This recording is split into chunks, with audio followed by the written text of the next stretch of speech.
Unplug, o programa feito pelos monitores da Unbox.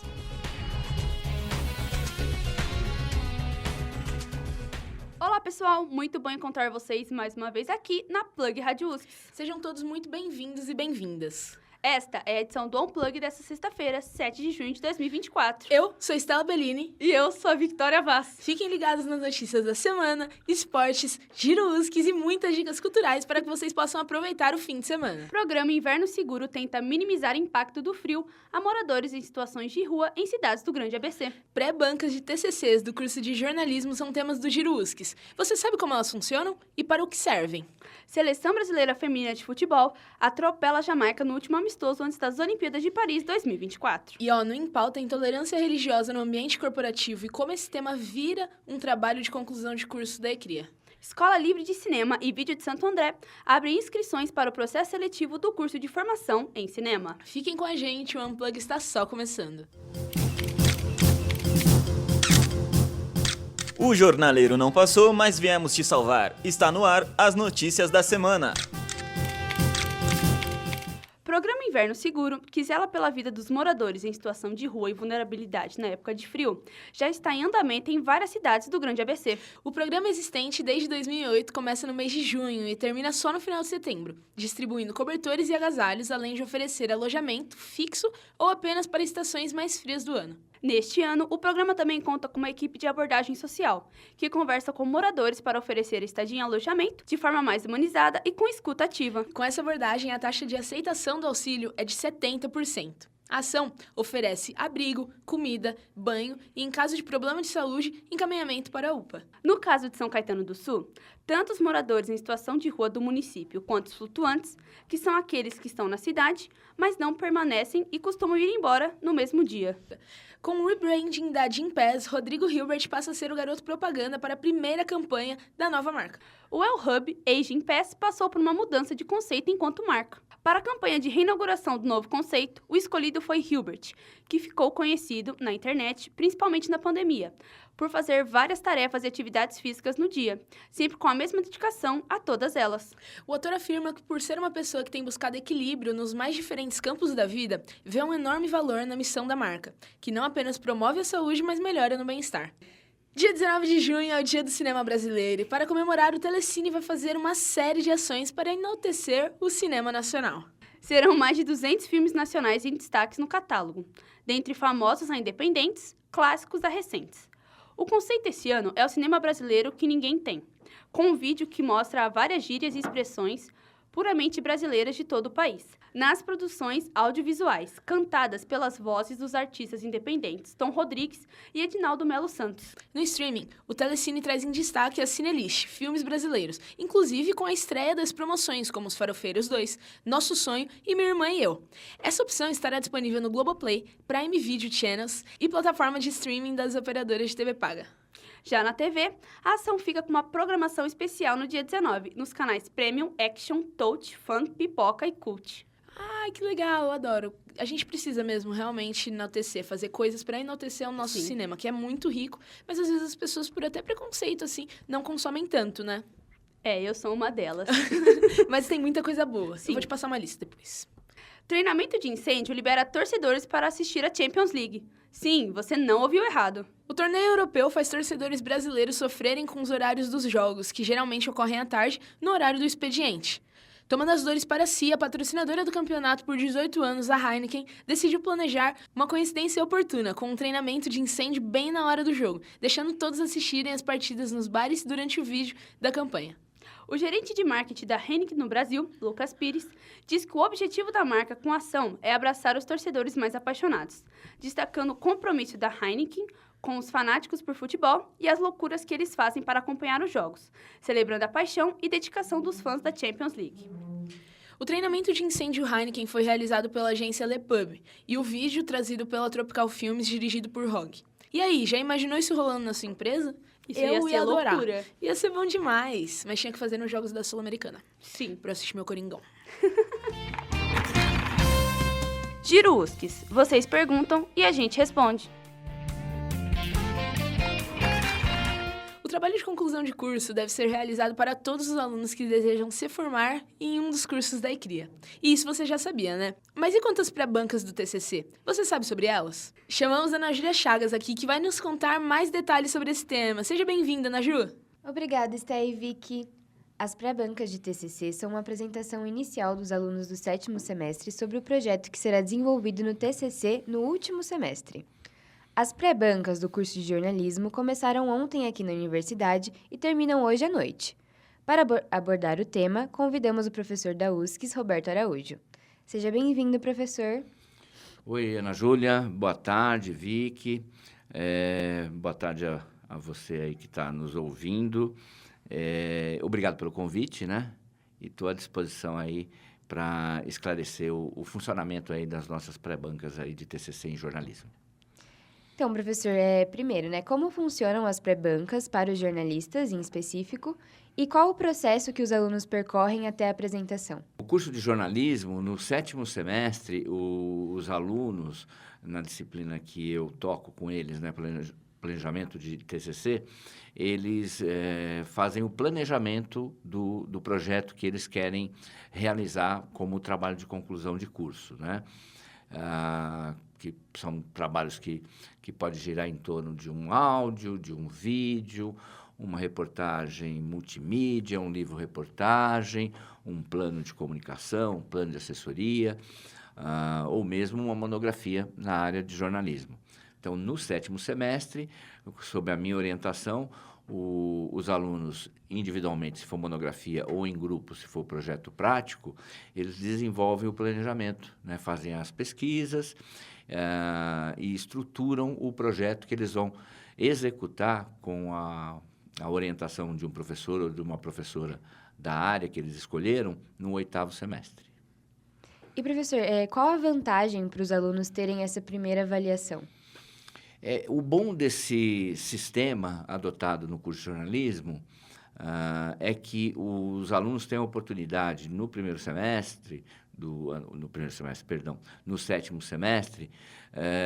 de levantar todas as informações, de embasar, do ponto de vista conceitual e teórico, os seus trabalhos, estudar bem o seu tema e, no final do 7º semestre, passar por isso que a gente está fazendo agora, desde ontem, né, com as pré-bancas.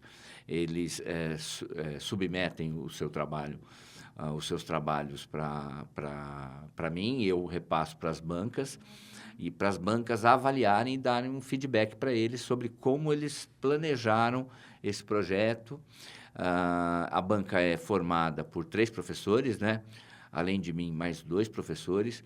O professor ou professora que irá orientar o grupo em questão, ou o aluno em questão, no próximo semestre, e um outro professor da casa convidado.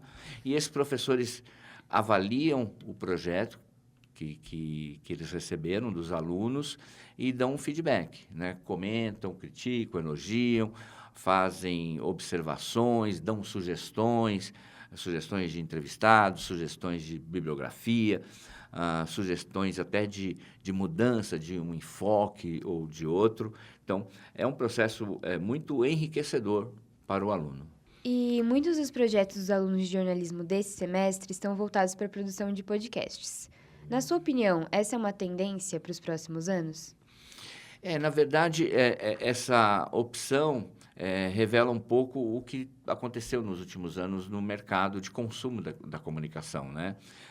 Vocês que são estudantes de comunicação devem acompanhar e devem até estudar sobre o universo, né, dos produtos de áudio. Vocês devem observar que o podcast caiu no gosto das pessoas, né? Independentemente da faixa etária. Não só dos jovens, mas das pessoas mais velhas. Você vê que todas as grandes emissoras, ou de rádio, de TV, todos os grandes portais de notícia têm suas áreas reservadas de podcast. Há uma produção muito intensa de podcast nos últimos tempos, e melhor do que a grande produção é o grande consumo. Quer dizer, na verdade, uma coisa leva a outra, né? Se há grande produção, é porque há grande demanda.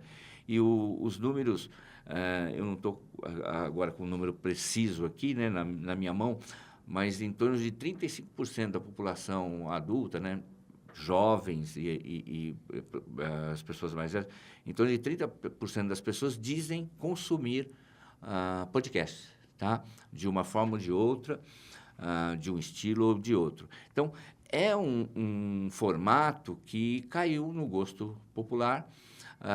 É um formato muito bem trabalhado no nosso curso, né? Assim como outros formatos, em vídeo, em texto, em web. O formato de podcast nas disciplinas de áudio é um formato muito bem trabalhado no nosso curso.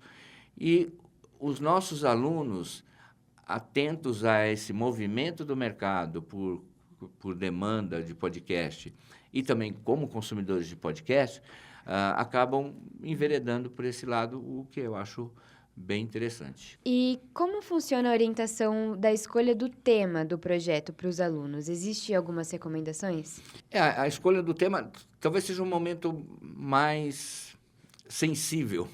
Quer dizer, tem muitos momentos difíceis, né, desafiadores na condução do TCC ou na produção, né, do trabalho de conclusão de curso.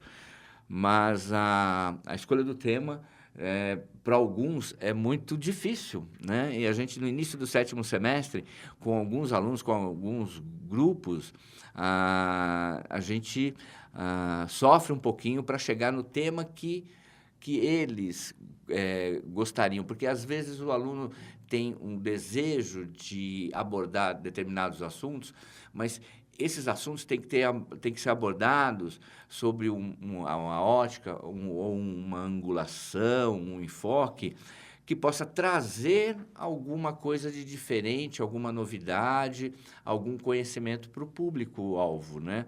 E para finalizar, né, existem alguns prêmios voltados para TCCs que os alunos podem concorrer.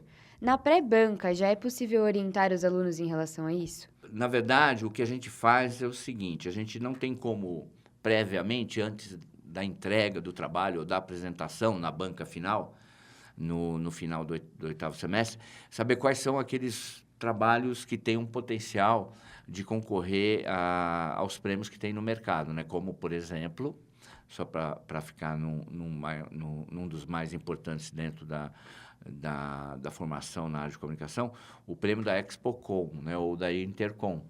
A gente indica o aluno, pede para ele se inscrever depois que o trabalho é apresentado, porque aí você consegue dimensionar a importância daquele trabalho, do ponto de vista de informação, do ponto de vista de trazer um conhecimento novo para a sociedade a respeito de determinado tema.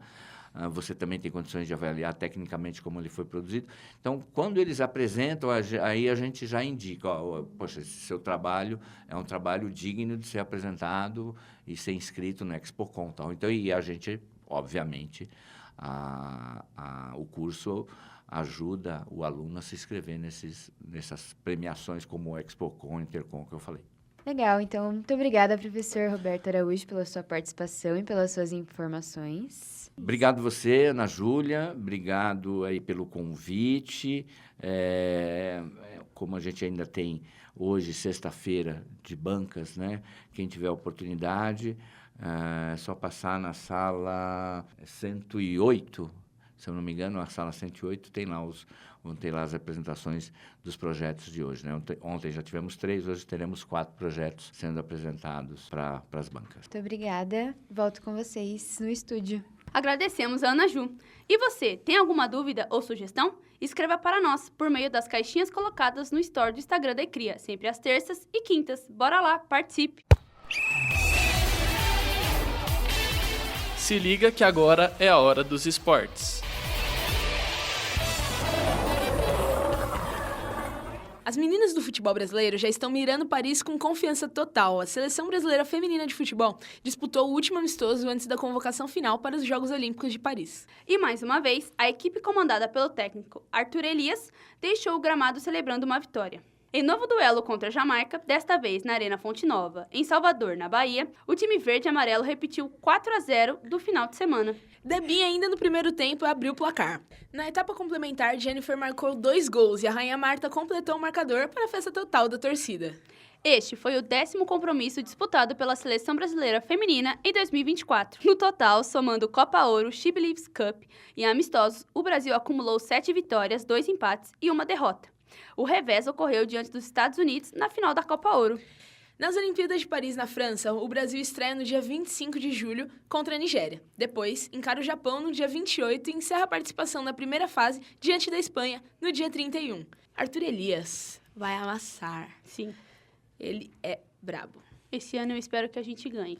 Eu espero também, a Marta merece. Sim. O Real Madrid garantiu a 15ª conquista da Liga dos Campeões ao vencer a final por 2-0 contra o Borussia Dortmund, da Alemanha, no estádio de Wembley, na Inglaterra, neste último sábado. Os gols decisivos foram marcados pelo lateral experiente Carvajal e pelo atacante brasileiro Vinícius Júnior, coroando a temporada dos merengues com mais um título europeu, dessa vez invicto. Em uma trajetória invicta na Liga dos Campeões, o Real Madrid venceu todas as partidas na fase de grupo da competição, quando enfrentou o Union Berlin, da Alemanha, o Braga, de Portugal, e o Napoli, da Itália. No mata-mata, o clube merengue voltou a bater em um time alemão, ao eliminar o RB Leipzig nas oitavas de finais. Já nas quartas de finais, o adversário foi aquele que era o atual campeão, Manchester City, da Inglaterra, com disputa de pênaltis após 2 empates. No último passo antes da final em Wembley, o Real Madrid enfrentou um dos grandes rivais do Borussia, o Bayern de Munique, e venceu com uma virada nos últimos minutos. A partida também marcou a despedida dos merengues do meio-campista alemão Toni Kroos, que conquistou sua 6ª Liga dos Campeões. Com a conquista desse título e todo o protagonismo do brasileiro Vinícius Júnior, a expectativa está alta para o jogador conquistar a Bola de Ouro e trazer novamente esse status de melhor jogador do mundo a um brasileiro, conquistado pela última vez por Kaká em 2007. O Vini Júnior tem tudo para ganhar a Bola de Ouro esse ano. Eu acho que vem aí. Tomara. Tomara. O futebol brasileiro amanheceu de luto. Na noite dessa última terça-feira, o ex-zagueiro João Justino de Amaral dos Santos, ou simplesmente Amaral, revelação e maior da posição no Guarani, que defendeu as cores de Corinthians e Santos e foi titular na seleção brasileira na Copa do Mundo de 1978 na Argentina, morreu vítima de um câncer. Ele tinha 67 anos e vivia em São Paulo, onde fixou residência após a aposentadoria, cuidando de escolinhas de futebol e agenciando jovens talentos. Amaral, carinhosamente chamado por Feijão pelos amigos e companheiros de time, vinha passando por problemas de saúde nos últimos meses. Ele tratava uma dura batalha com um tumor que gerou metástase e se espalhou pelo corpo. Zagueiro firme de técnica invejável, Amaral surgiu para o futebol no Guarani. Com apenas 15 anos e com 21, já despontou como um dos melhores do país. Era tão diferenciado que logo chamou a atenção e foi convocado para a seleção brasileira em 1976. Foi titular na Copa do Mundo com somente 23 anos. É uma perda triste para o futebol, né? Com certeza. A seleção brasileira segue imbatível na Liga das Nações de Voleibol Feminino. Ao vencer a Tailândia por 3-0 no último final de semana, a equipe conquistou sua 8ª vitória consecutiva, um feito inédito em 6 edições da competição. Com esse resultado, o Brasil se consolida na 2ª posição da tabela geral, com 22 pontos, atrás da Polônia, a líder da competição, que soma 24 pontos, e os mesmos números de vitórias da seleção brasileira. A próxima etapa da Liga das Nações será na próxima quarta-feira, dia 12 de junho, quando Brasil e Polônia se enfrentam em um duelo direto pela liderança e pela invencibilidade na primeira fase. O histórico entre as seleções na Liga das Nações é favorável ao Brasil, que venceu as últimas 3 das 4 partidas disputadas. A seleção brasileira já está praticamente garantida na fase final do campeonato, que contará com as 7 melhores colocadas da tabela geral, e a Tailândia, país sede. Em pauta, a nossa entrevista da semana. Olá a todos e bem-vindos ao Em Pauta dessa semana. Hoje, vamos falar sobre a intolerância religiosa no ambiente de trabalho, que é um problema sério que pode gerar diversos danos aos trabalhadores e à empresa como um todo. Segundo dados do Ministério Público do Trabalho, em 2021, houve um aumento de 58% no número de denúncias de discriminação religiosa no Brasil. Essa estatística alarmante evidencia a necessidade de pesquisas e ações que combatem esse tipo de violência. Para conversar conosco, Monize Antunes, aluna do 7º semestre de jornalismo aqui da USCS, que está desenvolvendo o TCC com essa temática. Obrigada por aceitar nosso convite, Monize. Eu que agradeço pelo convite. Falar de um tema tão importante é necessário e fico feliz por darem essa oportunidade. Monize, por qual motivo você e seu grupo escolheram esse tema? Eu e uma amiga, a gente sempre conversou sobre religião, né? Mas não era um fator que faria que a gente fizesse um TCC. Ela tinha uma prioridade de fazer um livro sobre uma pessoa da vida dela, um parente. Eu queria fazer sobre esportes, só que as nossas ideias não batiam. Então, a gente sentou, o meu trio, que hoje é um quarteto, mas na época era um trio, para decidir o que falar. E a gente encontrou esse tema em comum, porque a gente conversava sobre as nossas vivências. Ela é da Umbanda, eu ainda estou me descobrindo em alguma religião, mas frequento a Umbanda também. E ela falou de alguns casos que ocorreu com ela, envolvendo o mercado de trabalho, envolvendo questões de Uber, né? Que a gente entra no Uber e acontece muitas coisas. Em outros ambientes também. Então, foi uma escolha para o PI, inicialmente, né? Que era a nossa escolha no momento. E acabamos levando para o mercado de trabalho, porque é pouco visto, é pouco falado. E achamos um tema maravilhoso para tratar e para combater, né? É importante. Com certeza. E existem formas de denunciar a intolerância religiosa? Existe. Qualquer vítima de intolerância religiosa, ela pode ir em uma delegacia e fazer um boletim de ocorrência. Porque consta no Código Penal brasileiro, né, que é crime. No artigo 140 fala que qualquer pessoa que ofende a dignidade de uma pessoa por cor, raça, etnia, ou por qualquer outro motivo, tem que cumprir uma pena de 1 a 3 anos ou pagar uma multa.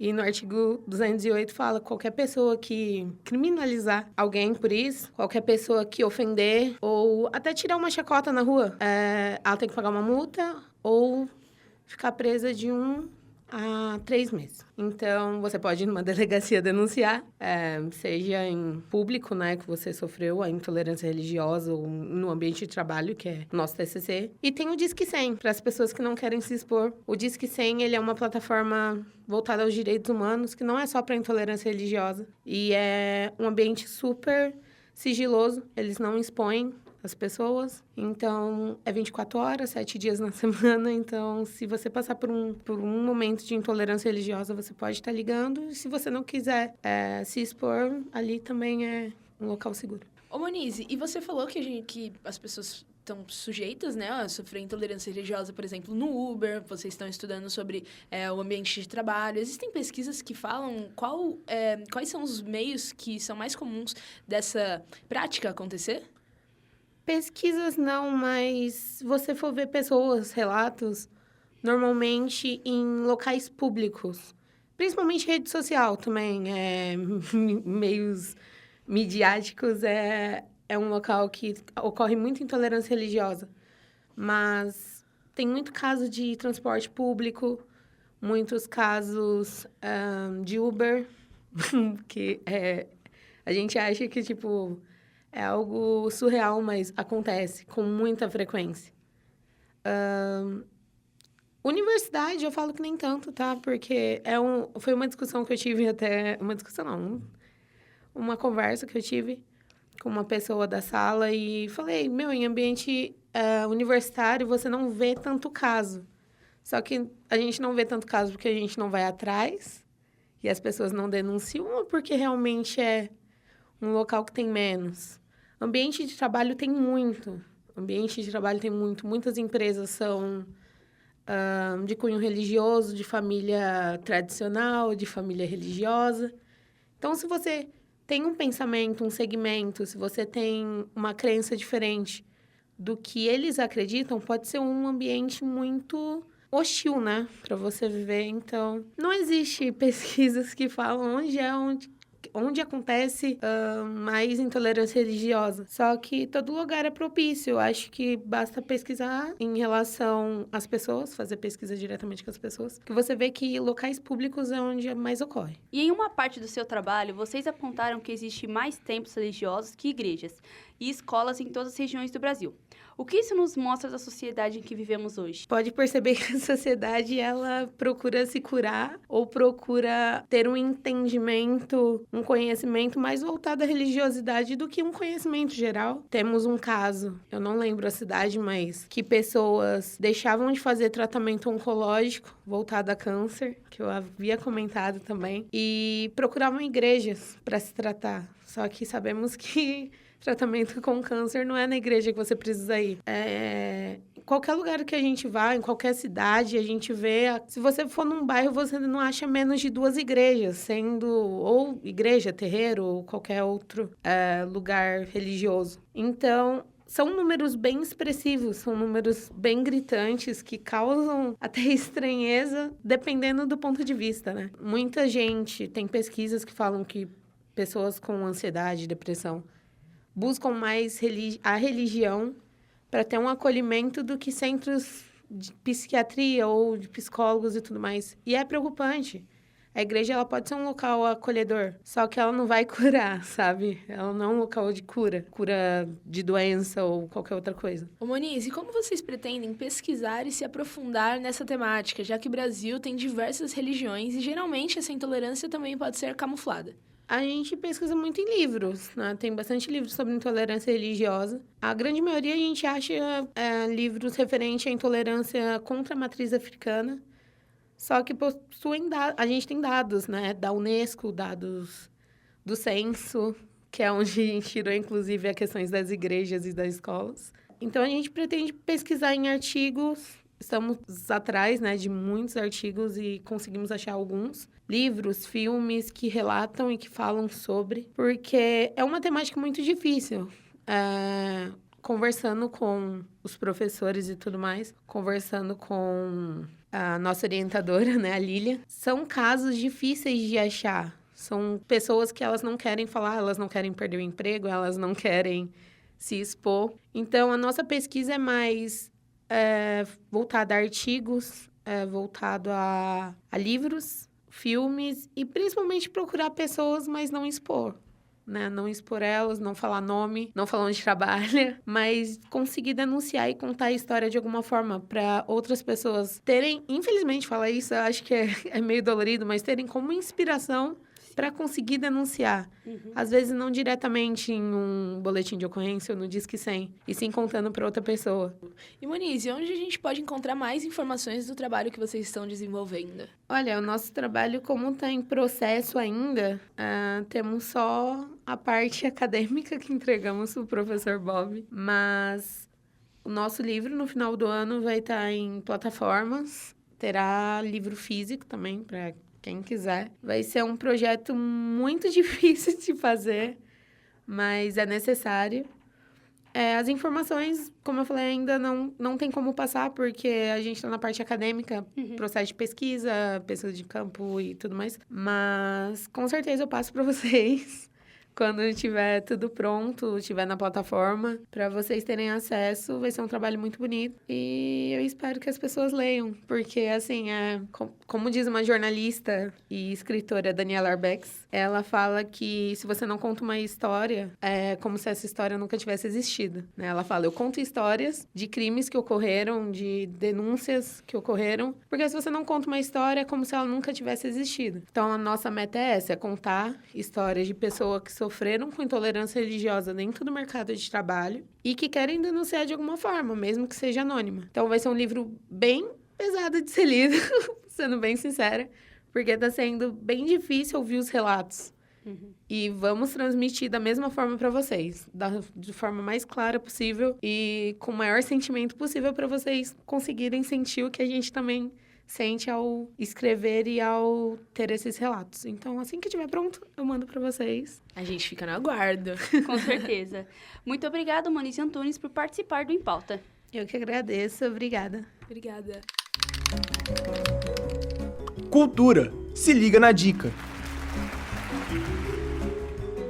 prepare-se para um mundo de magia e diversão. As crianças terão a oportunidade de viver uma aventura incrível no show da Bita, especial São João. A turminha do Bita, composta por Flora, Tina, Lila, Dan e Tito, está pronta para encarar o público com uma edição temática junina do espetáculo Vamos Cultivar Amizades. Os personagens estarão vestidos com trajes típicos e o setlist do show inclui novas canções, São João do Bita e A Vida do Viajante, que prometem encantar todos os presentes. O espetáculo traz um repertório com canções de diversos álbuns da animação. Entre elas destacam-se O Amor é Tudo de Bom, criada por Chaps e pelo rapper Emicida, e O Amor da Adoção, que conta com a participação de Bituca, o queridinho padrinho do mundo Bita, Milton Nascimento. Lembrando que o show rola neste domingo, dia 9 de junho, às 3 horas da tarde, no Teatro Paulo Machado de Carvalho, localizado na Alameda Conde de Porto Alegre, 840, em São Caetano do Sul. Os ingressos estão disponíveis no site bilheteriaexpress.com.br e na bilheteria local. Ah, que bonitinho. O mundo Bita é muito fofo. É. E mais uma dica pro domingão, será uma data especial para os amantes de automóveis em São Caetano do Sul. O evento Bosque Old Cars trará uma exposição de carros antigos e customizados que promete encantar todas as idades. Além de admirar os veículos que marcaram época, o público poderá aproveitar o mercado de pulgas, onde encontrarão camisetas, miniaturas, autopeças e outros produtos relacionados ao mundo automotivo. A feira é uma oportunidade única para os colecionadores e entusiastas que procuram buscar peças raras e itens exclusivos. A entrada para o Bosque Old Cars é um gesto de solidariedade, basta levar 1 quilo de alimento não perecível.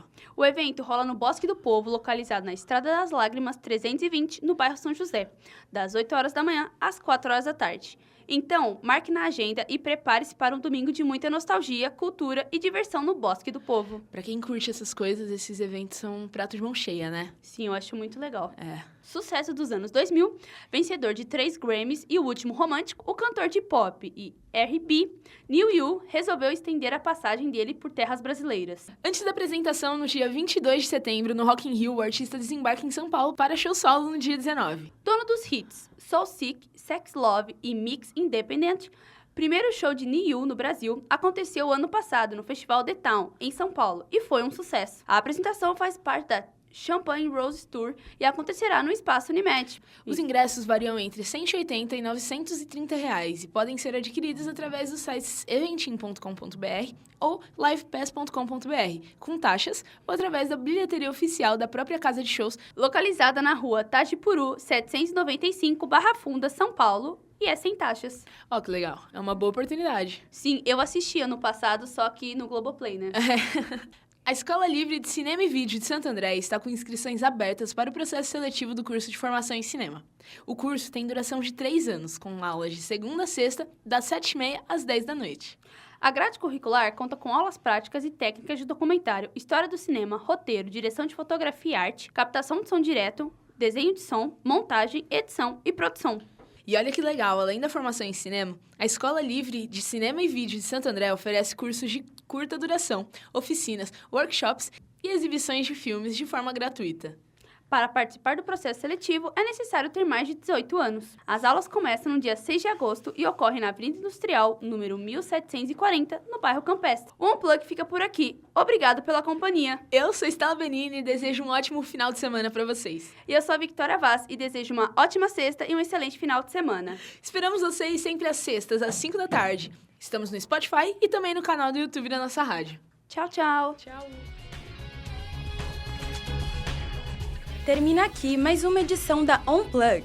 Obrigada por ficarem conosco. Na próxima sexta, às 5 da tarde, tem mais.